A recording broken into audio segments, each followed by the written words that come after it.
All right, welcome back to the Woodshed. I'm John Lamberton. This is episode number 16, and I wanted to just sort of revisit a topic that I've talked about previously and just hopefully do a better version of that video that's maybe a little bit more concise and framed slightly differently. And that is using the oeis.org listen function to create little mini etudes or exercises or like just sort of to generate musical germs or seeds to get yourself out of your comfort zone. I think of them as kind of like tongue twisters for your instrument. And it's just an interesting way to also sort of hopefully spread some interest in integer sequences, because this is a super cool website. And as musicians, we can sort of apply some of these in honestly in a weird way that like doesn't really take into account all the beauty of integer sequences, because it's transferred over into 12-tone equal temperament, which sort of means that there's going to be sort of this weird distortion of the information that's going in, because, just it sort of puts this, 12-tone framework on everything that you do.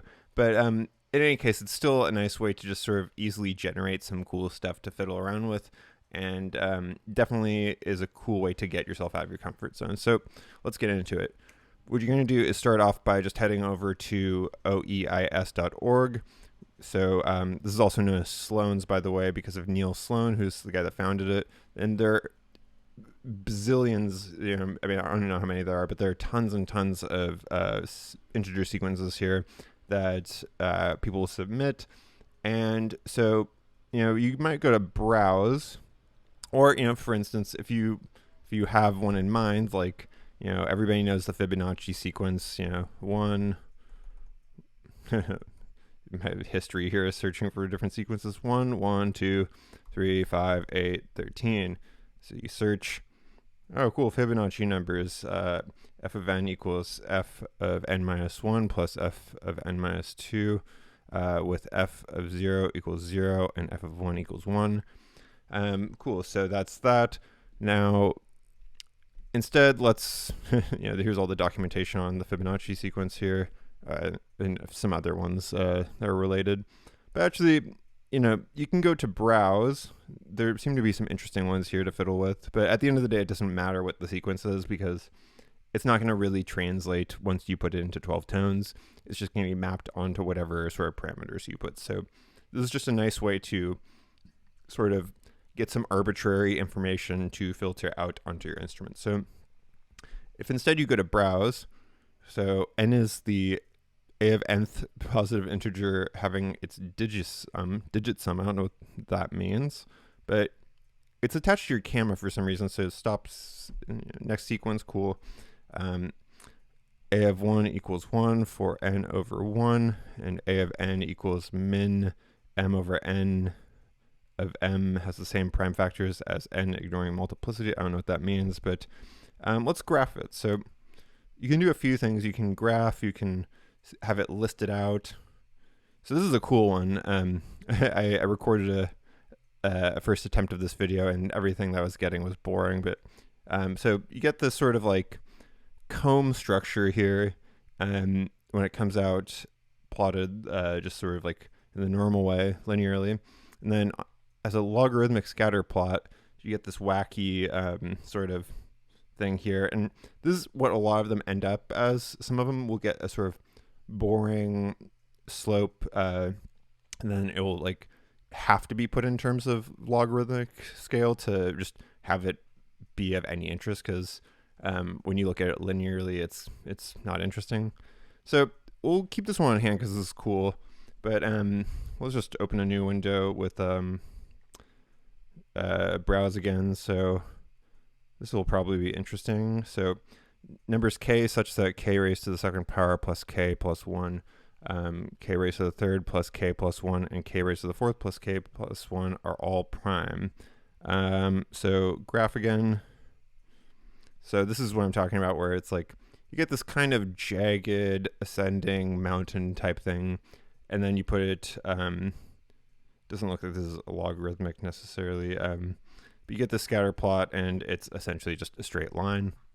So the issue here is like if you take this and you were to put it on like, put it as MIDI notes, you're going to quickly, like you can't use 14,000 or 140,000, whatever that number is. You can't use that as a MIDI note because that's way out of the range of any instrument.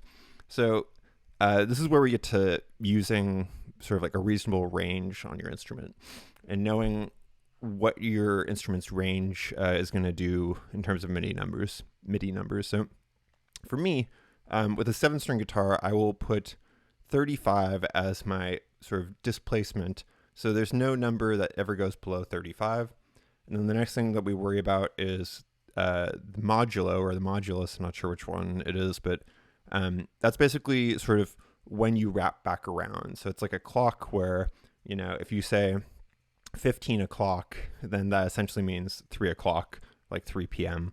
So similarly, if you get like a 27 here and you have a modulus of 24, which is to say 2 octaves, then it will mean that you get a remainder of 3. So the modulo or the modulus or whatever here is basically just the remainder, and that helps you keep it within a given range. So if you're doing a standard guitar, for instance, you'll do 40 as your displacement. That's basically like, any 0 becomes 40, any like a 3 becomes 43, etc. And so that's like the bottom note. And so think of that as the very lowest of your range on your instrument. And then think of the modulus as the range of how broad of a register you want to keep this exercise in. So let's go back to the first one. I like that one better. So we go back to this sequence, and it has all this documentation on it that is probably above my head, but still cool, interesting stuff. And so let's go to listen now.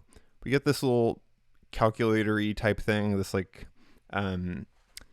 set of parameters that will help us generate our MIDI file that we will then drop into a notation program. So, of course, instrument, let's say I'm doing, whatever, electric jazz guitar, and I'm doing 6-string today because I want to keep it accessible, so I'll put 40. Or maybe, if you want to keep everything above the A string, for instance, you would say 45, but we'll say 40. Then the modulus, I'm going to put it as, let's say 24. So everything's within 2 octaves. So, of course, when we're dealing with MIDI, we're going from 1 to 127, or I guess 0 to 127. I'm not sure. But if we say 12, that's going to be our MIDI octave essentially. So 24 is 2 octaves in MIDI terms. Oops. Not my passwords. So this is basically just like the way that they index the sequence A065642. The rate here is going to be the tempo. I tend to not worry about that because you can easily adjust that in your notation program. Volume I also don't worry about. Attack velocity I don't worry about. Release velocity I don't worry about. Maybe I should worry about it. Maybe there's something to be done there, but this is already a fairly fruitful way to generate exercises, so I'm not going to get ahead of myself. So we have our modulus set. We have our pitch offset, which raises every single note that's out of your range into at least the lowest range. Now next is the duration modulus. So basically this is interesting. It means that the numbers in the sequence will determine how long the duration is. So if you have a higher duration modulus, like above 1, generally speaking, it's going to have a slightly more angular durational profile to it. If you keep it at 1, everything ends up being the same. And next we have duration offset. And so that is basically like, at 0, it means everything is going to be a 16th note, provided we have a modulus of 1. And if you make it 1, then it basically adds a little bit. If you make it 2, it adds a little bit more. So I keep it simple because, you can always sort of change it in the notation program, but this just means you'll get an even stream of notes. Now, in terms of duration, that is. When we go to the sequence cutoff, though, set to 0 to hear full entry. I don't recommend doing that. I also don't recommend keeping 4096 because that means you have 4096 terms from the given integer sequence. So, that's a lot of stuff to do. You're never going to be able to memorize that. So it's nice to just do some snippets here and there. Or if you wanted to, you could do a long stream of notes and then sort of, cut it up in your program to make it digestible. But let's just say, for instance, 16. So this will get us 1616 as the time signature, 16/16 notes basically. Now you have the option for play and save. I think it depends on the browser you're using, but whenever I try to play it, it doesn't work. So I just go to save. All right, so I also add to it .mid. In the past, it saved it as .midi, and that doesn't seem to work for some reason. It, I have to end up taking off that last I anyway. So cool. So we have a MIDI file now. So in this case, I'm going to use Guitar Pro because I don't feel like using Sibelius or Finale or anything like that. And, truth be told, you will sort of have to sort out your own notation software and make sure that it works. But I'm going to do acoustic guitar. No, let's say electric guitar. And let's say jazz, 6 strings, create. Yeah. Cool. So now we have that. And I will drop in this MIDI file. Cool. On current score. Cool. So basically, you get this, and this has some nice intervallic jumps in it. Not sure if my audio will capture this, but you basically export audio.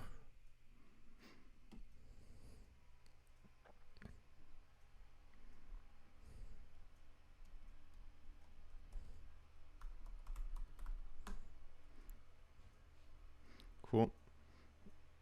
And let's export a PDF of it.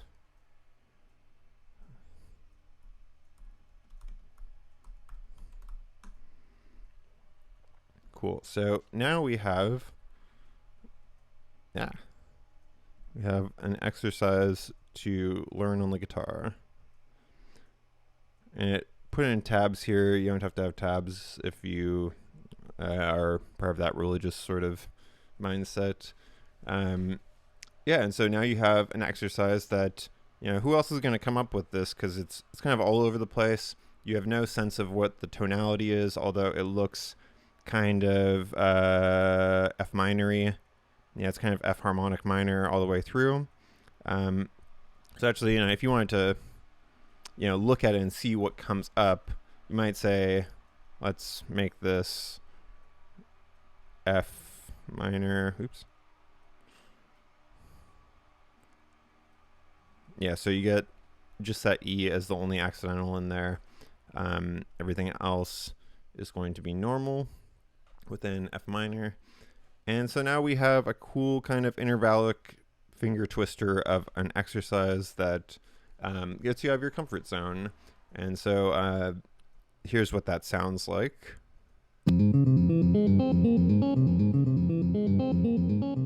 Okay, so what if we go back and, say like just 12 as our modulus, and let's say 5 as our duration modulus, and let's say maybe 32 to be fun. Boom, boom, boom,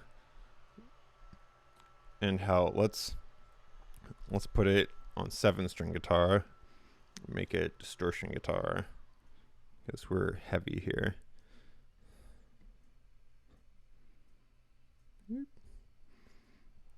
cool.mid. Also, we'll open up a new file. Distortion. Okay, so now we drop that in. And so as you can see, now, oops. Did it think 6 string? It thought 6 strings. No, we're talking 7 strings. Cool. So now we have this guy. And sometimes it will put it in slightly weird notation, but that's fine. You can just correct it. And so I like to put repeats here and then drop that there. Boom. And let's take away this tab for the religious amongst us. Cool. And so now you have another etude, and you export the audio. Audio 2. Oops.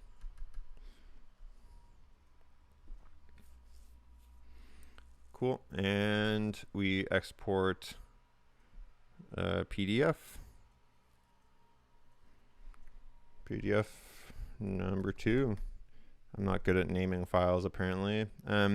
So now let's hear what that one sounds like.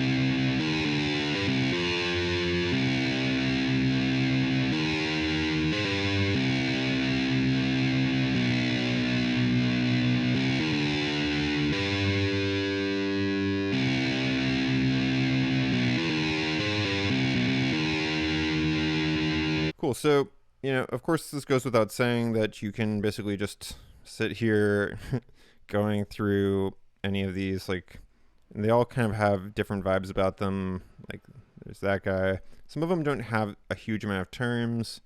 Some of them, you don't see really anything here on the first scatter plot or pin plot or whatever.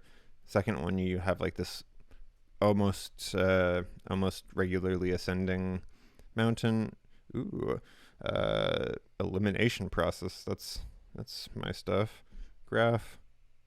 Ooh, that's a spicy one. And when I spoke on the Bridge podcast with Bill Cetheris, I sort of talked to him about this and how mapping these types of sequences onto into MIDI for music oftentimes has no sort of you can't really identify anything that's been converted to MIDI as, any sort of standard sequence. Like if you take the Fibonacci sequence, you aren't ever going to really hear the sort of combination of the previous 2 terms equaling the next term. Because, once you get to 13, maybe you're treating that as the 13th semitone.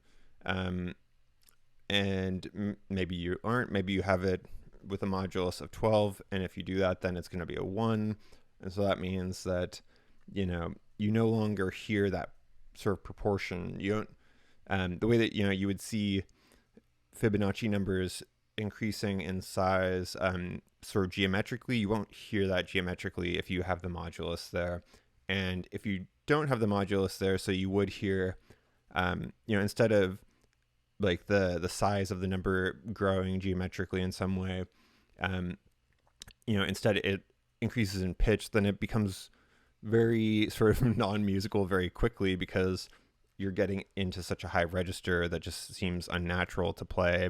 Like if you're just playing a scale that ascends, that doesn't necessarily have much to it. So that's why I like to use the modulus. But anyway, this is just a nice way to sort of go about generating ideas. So let's say, with this last one, we'll do slap bass, pitch offset. So, if you're doing a bass guitar, then and you're having your low E be the bass note, what would that be? That would be 40 minus 12, so that would be 28. Oops, pressed enter prematurely. And we'll say, 32 or something like that. We'll keep the duration modulus there, duration offset there. And to just give you a sense of what I mean, if we keep the pitch modulus relatively high, so it's not trying to keep it within a certain amount of octaves, let's say, like how many octaves? Maybe bass guitar would have like 3 octaves, right? Probably a little bit less than that, but whatever. So save .mid. Cool. So new file here. We'll say bass, fretless, 4-string. Cool. And where did you go, Mr. MIDI? Hey. Get in there. Cool. On current score. Cool. So now you have this little bass etude. And what I love about this, though, is just that, it doesn't really have, since it doesn't map onto MIDI in a super predictable way, it's like a finger twister. It's kind of arbitrary, and it does not really go with what you would already have as a musical expectation. So yeah, and this is what this one sounds like.